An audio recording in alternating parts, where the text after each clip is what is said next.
On the evening of June 3, 2011, the FBI's cybercrime office in Atlanta, Georgia, was winding down as usual.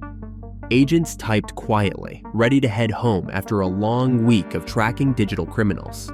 Everything seemed normal, just another Friday coming to an end. Then, a computer screen flashed red. An alert cut through the calm. Part of the FBI's cybercrime department had been attacked. In its place, a mocking message glowed. The alert wasn't just a glitch.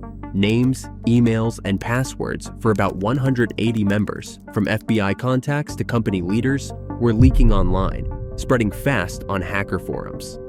The office turned tense, phones ringing with urgent calls from Washington.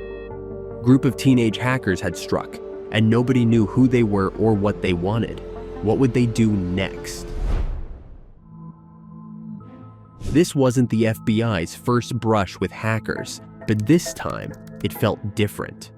A month earlier, in May 2011, this group appeared out of nowhere, born in online chat rooms where coders swapped ideas and pranks.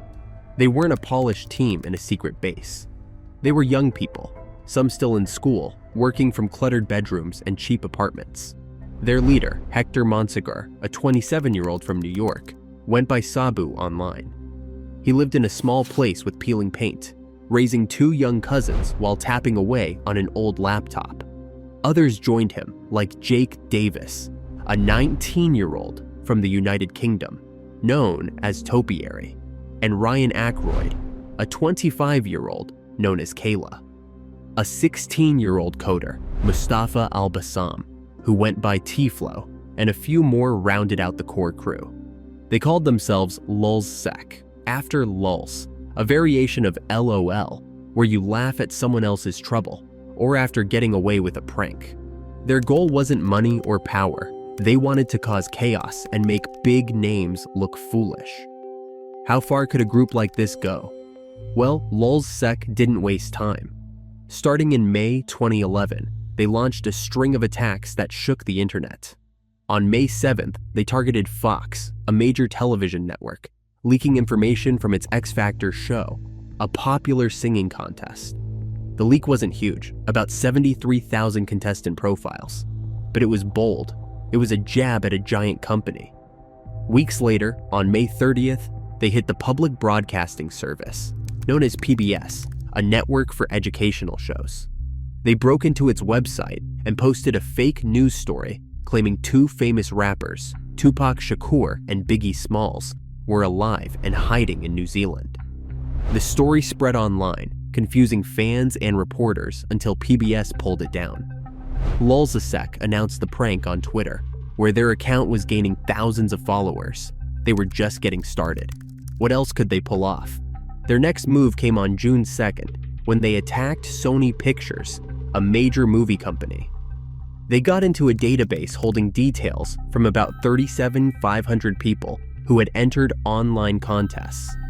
Names, addresses, and emails spilled onto the internet, leaving Sony embarrassed and scrambling to fix the mess.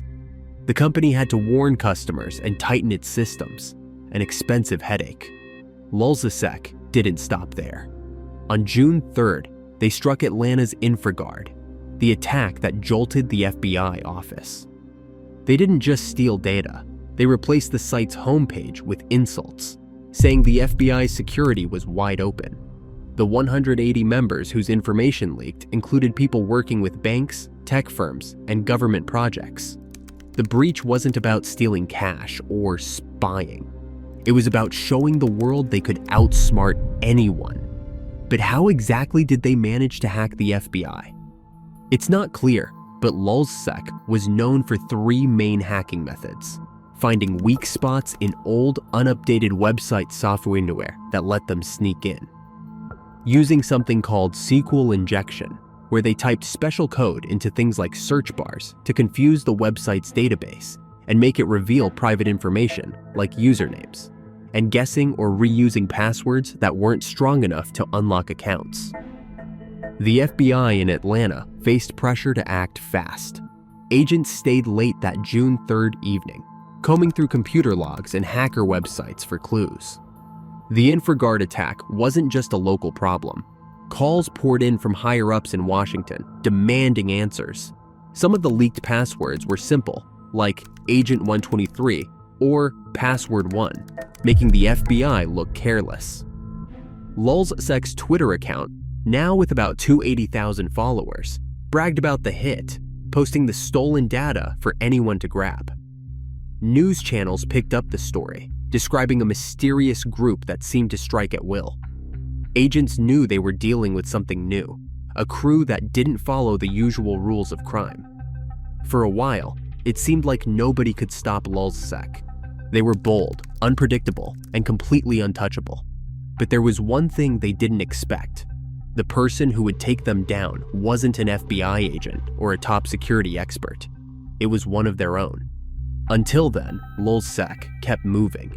On June 10th, they leaked emails and passwords from an adult website, a smaller target, but one that grabbed attention. Some of the accounts belonged to people in the US Army, adding to the government's embarrassment. On June 13th, Lulzsek broke into the US Senate's public website, pulling out internal files and posting them online. The Senate attack didn't cause major damage, but it showed Lulzsek could reach deep into government systems. On June 16th, they claimed a strike against the Central Intelligence Agency, or CIA, making its public website crash for a few hours. The outage was temporary, an inconvenience more than a disaster, but this was the CIA we're talking about. This was huge. News reports called Lulzsek a growing threat. Could anyone slow them down? The FBI wasn't standing still. Across the country, cybercrime teams worked to track Lulzsek, following tips from other hackers who didn't like the group's flashy style. On June 7th, just 4 days after the InfraGard attack, they got a break. Monsegur, aka Sabu, made a small but life-changing mistake. He joined an online chat without hiding his computer's location, a detail that lit up the FBI's radar. Agents traced it to a modest apartment in New York's Lower East Side. That night, a heavy knock rattled Monsegur's door. He opened it and saw the glaring FBI badges. His heart sank. It was over. They brought him to a station, laying out charges that could lock him up for decades: hacking, fraud, crimes that could trap him in prison for life. Then they offered a deal: face the full punishment or help them catch his team. What would he choose? What would your friends choose if they had to pick between telling on you or facing time in prison? Share this with them and find out. Monsegur didn't take long to decide. On June 8th, he sat back at his laptop, but now he worked for the FBI. They told him to keep leading Lulzsek, acting like nothing was wrong, while they watched every move. He chatted with his crew, suggesting new targets and joking about their wins, all while saving every word for the agents. Lulzsek had no idea their leader had switched sides. On June 5th, they hit Nintendo, grabbing files about upcoming games and posting them online. On June 20th, they targeted a British agency, the Serious Organized Crime Agency, knocking its website offline. Each attack felt like another victory, proof they could outrun anyone. But every step brought them closer to a trap. How long could Monsegur keep this secret? The FBI used Monsegur's information to build cases, tracking each member across countries and time zones. Lulzsek's attacks kept coming, but the net was tightening. On June 25th, 2011, the group made a surprising move. They posted a message on Twitter saying they were done, calling it a 50-day adventure that had rocked the world. They also released a video message. Friends around the globe, we are Lulz Security, and this is our final release. We hope we had a microscopic impact on someone, somewhere, anywhere. Thank you for sailing with us. People thought Lulzsek's final message was a prank, while others felt like this was a sign of trouble. The truth was messier. Monsegur, under FBI orders, was steering them toward the end, feeding just enough to keep them active while agents closed in. So why did they really stop? The answer came soon. In July 2011, police in the United Kingdom arrested Jake Davis, the 19-year-old known as Topiary. They raided his home, finding laptops loaded with Lulzsec files, proof of his role in writing their bold posts. In September, Ryan Aykroyd, known as Kayla, was caught. His computers tied him to attacks on Sony and the CIA. Across the ocean, Jeremy Hammond, another hacker linked to Lulzsec, was arrested in Chicago in March 2012 for his part in bigger schemes.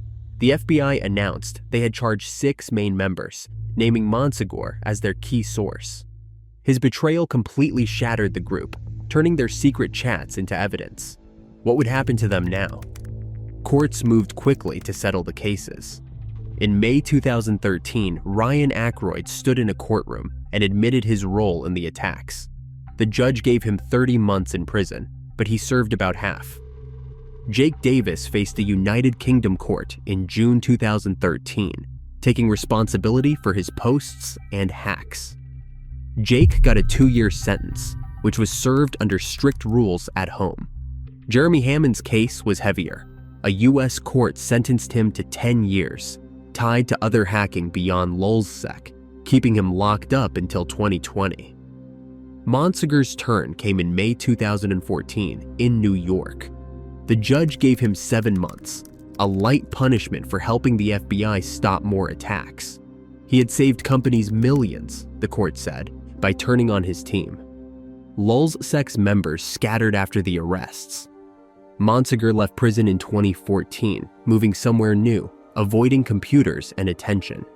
Jake Davis was out by 2013 and started speaking to companies about staying safe from hacks like his own. Ryan Aykroyd walked free in 2014, turning to a normal life. Jeremy Hammond served his full sentence and was released in 2020. He's still vocal about his beliefs and is still getting in trouble. The internet didn't stop changing after Lulzsec. By 2015, companies spent billions of dollars on cybersecurity, hiring teams to test their systems and plug holes Lulzsec once exploited.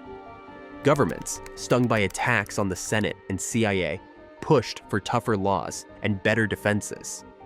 The FBI's cybercrime unit grew, with offices like Atlanta's training agents to think like hackers. Lulzsec's 50-day sprint ended, but they were a small part of a much bigger operation. It makes you think, who's out there now waiting to strike?